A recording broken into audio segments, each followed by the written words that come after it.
इस बार रवि के कॉलेज में 2 महीने की छुट्टियां थी, इसलिए उसने सोचा कि इस बार वह अपने नाना के पास जाएगा। पिताजी, इस बार छुट्टियां मनाने नाना जी के गांव जा रहा हूं मैं।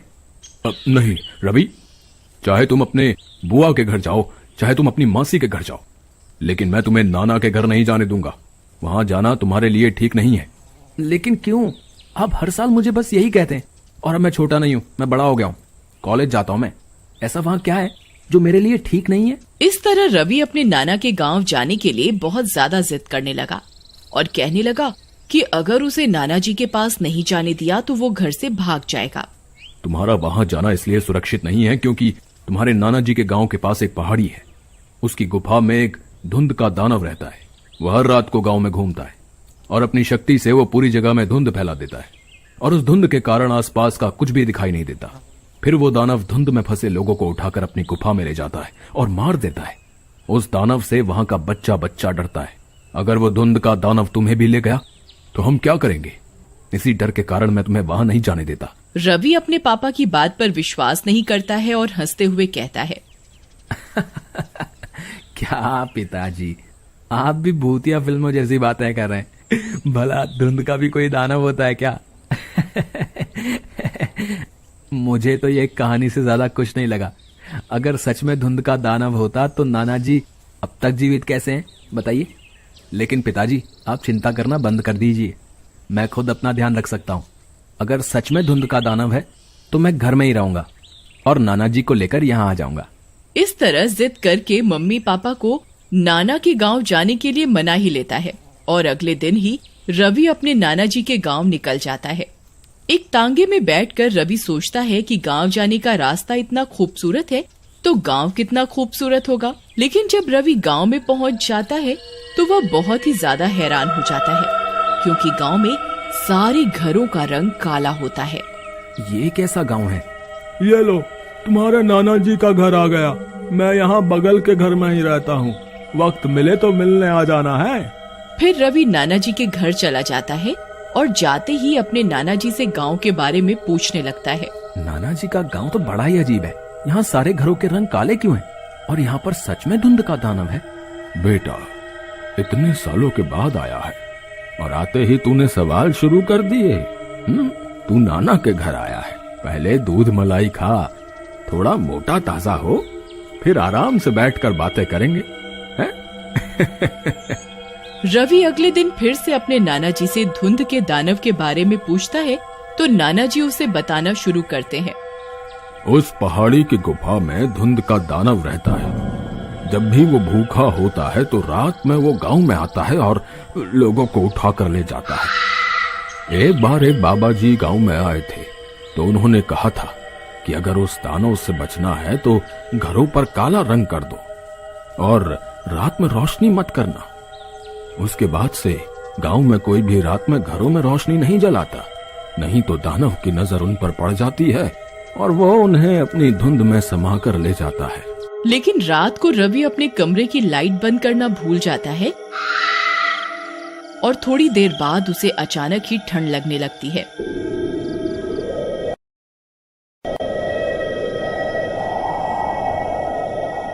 तभी उसकी नजर खिड़की की तरफ गई। उसने देखा कि खिड़की में 2 बड़ी बड़ी लाल आंखें उसे देख रही थी।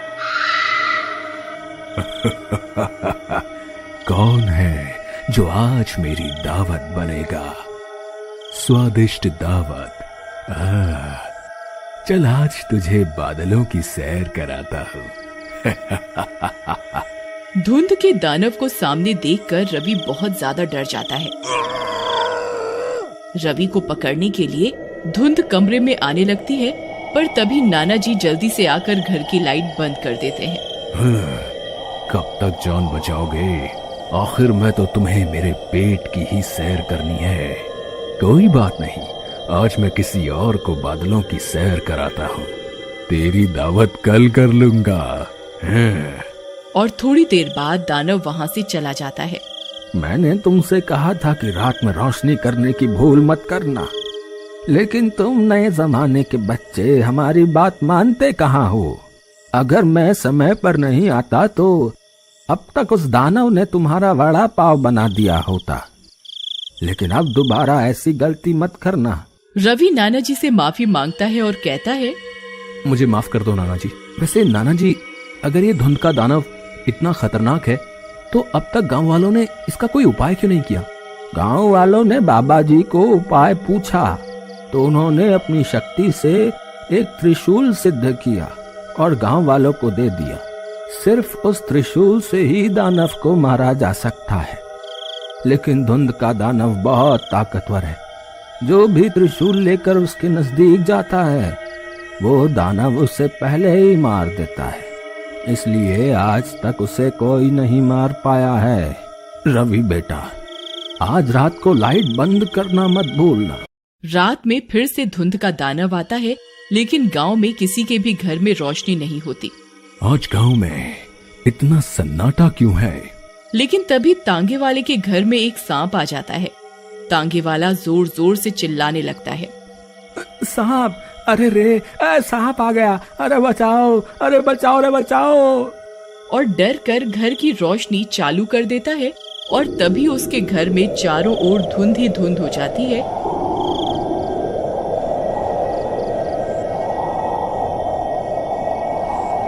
जिससे किसी को कुछ भी दिखाई नहीं देता। ए तांगे वाले, अपने परिवार से ढंग से मिल ले, क्योंकि इसके बाद तू सीधा मेरी थाली में होगा। और तांगे वाले को उठाकर अपनी गुफा में ले जाता है। तांगे वाले की चीखने की आवाज सुनकर गांव वालों की नींद खुल जाती है और दानव के जाने के बाद सभी लोग बाहर आ जाते हैं। आज फिर एक आदमी उस दानव की भूख का शिकार हो गया। थोड़े दिनों बाद वो हमें भी खाकर डकार लेगा। इसलिए भाइयों, मैं तो कहता हूँ कि अब इस गांव को छोड़ने में ही भलाई है।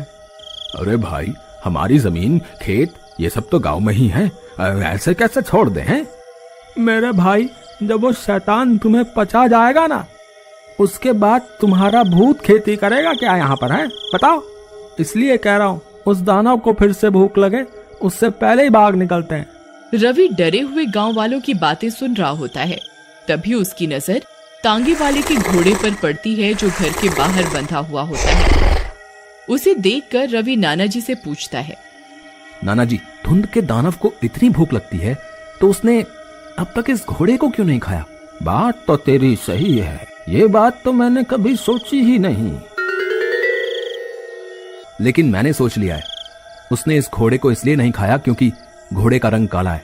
और उस रात जब मैं लाइट बंद करना भूल गया था तब भी उसने मुझे कुछ नहीं किया, क्योंकि मैंने उस रात काले रंग की कंबल ओढ़ रखी थी। मतलब उस दानव को काला रंग नहीं दिखता है। बाबा जी ने भी इसलिए ही घरों पर काला रंग करने को कहा होगा। नाना जी, अब उस धुंध के दानव को सिद्ध त्रिशूल से मैं मारूंगा और किसी को भी गांव छोड़कर नहीं जाना पड़ेगा। फिर रवि मंदिर से सिद्ध त्रिशूल लेकर खुद को काले कंबल से पूरी तरह ढक देता है और तांगे वाले के घोड़े पर बैठकर गुफा की तरफ चला जाता है।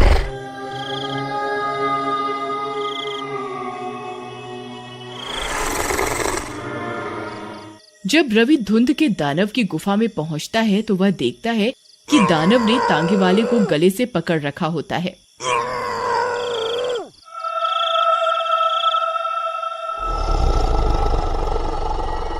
तुम काफी सूखे हो, लेकिन कोई बात नहीं, आज मैं सिर्फ नाश्ता करके ही काम चला लूंगा।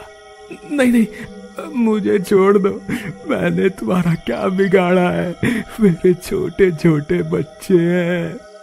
तुम इंसानों की वजह से मुझे कई सालों तक इसी गुफा में कैद रहना पड़ा है, इसलिए अब मेरी भूख सिर्फ इंसानों को खाकर ही खत्म होगी।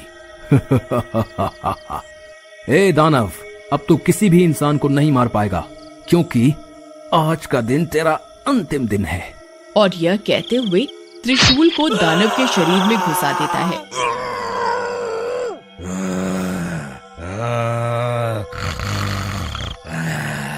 और वह दानव मरकर धुंध बन जाता है। इस तरह रवि ने अक्लमंदी से धुंध के दानव का अंत भी कर दिया और तांगे वाले को भी बचा लिया। उस दिन के बाद से लोग घरों को कलर करने लगे और रात को रोशनी भी जला